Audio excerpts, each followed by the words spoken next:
When you open the Bible, you often expect hope to jump out at you in the words you read, but sometimes that is not the case. For instance, the first two chapters of Ecclesiastes may surprise you. Written by the wisest man who ever lived, Solomon's words can come across as skeptical and pessimistic. In fact, it is almost as if he were aware of what we have been going through these past months. However, it is most important to understand from where he's coming and why he takes this point of view to instruct and teach. Listen then to his opening lines from Ecclesiastes chapter 1, verses 1 through 11. The words of the preacher, the son of David, king in Jerusalem. Vanity of vanities, says the preacher. Vanity of vanities, all is vanity. What advantage does man have in all his work which he does under the sun? A generation comes and a generation goes, but the earth remains forever. Also the sun rises and the sun sets, and hastening to its place, it rises there again. Blowing toward the south, then turning toward the north, the wind continues swirling along, and on its circular courses the wind returns. All the rivers flow into the sea, and yet the sea is not full. To the place where the rivers flow, there they flow again. All things are wearisome. Man is not able to tell it. The eye is not satisfied with seeing, nor is the ear filled with hearing. That which has been is that which will be, and that which has been done is that which will be done. So there is nothing new under the sun.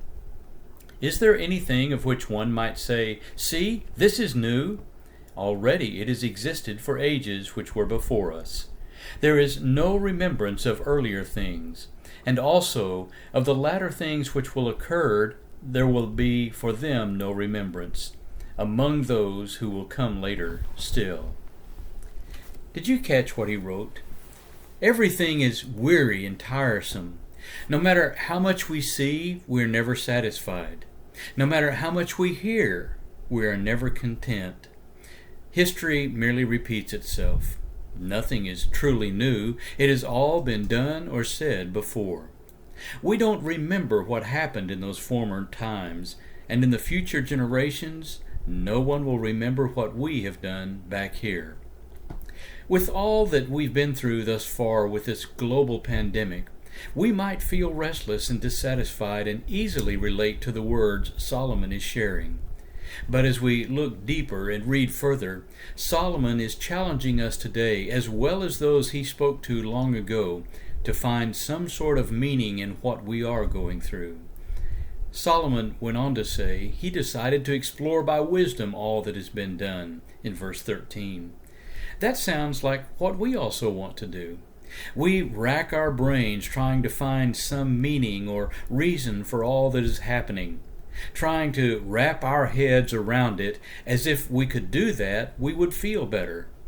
However, we may conclude as Solomon does here, that all is vanity and a striving after wind. And as he wrote in verse 15, what is crooked cannot be straightened, and what is lacking cannot be counted. Sounds like an exercise in futility, but still we try. Although many consider Ecclesiastes a dark book, full of pessimism and gloom, there are occasional sprinkles of light. For instance, in Ecclesiastes chapter 3 and verse 12, Solomon says, "I know there is nothing better for them than to rejoice and to do good in one's lifetime." Ecclesiastes chapter 5 and verse 18 says, "Here is what I have seen to be good and fitting, to eat, to drink, and enjoy oneself and all one's labor in which he toils under the sun." In Ecclesiastes chapter 9 and verse 9, he says, "Enjoy life with the woman whom you love all the days of your fleeting life, which he has given you under the sun, for this is your reward in life." But some may say, that still sounds gloomy. I really believe what he is saying is that there is good to be found because God is in it. In fact, Solomon's conclusion to his search for meaning through his experiments with life come down to this.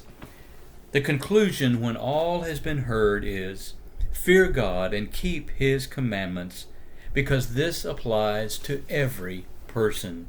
Ecclesiastes chapter 12 and verse 13. Many people believe following God's commandments takes the fun out of life. In reality, the reverse is true.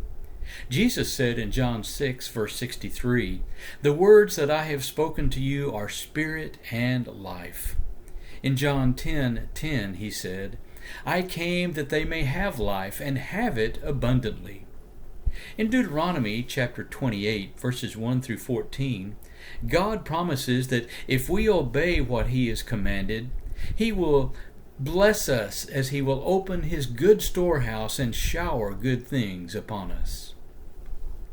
The despair of Ecclesiastes, and perhaps in our own lives, comes when we try to make it only on our own strength and disregard God or others.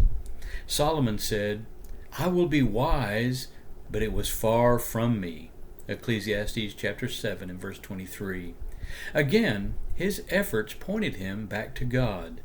In Ecclesiastes chapter 7 and verse 29, he said, "Behold, I have found only this, that God made men upright, but they have sought out many devices."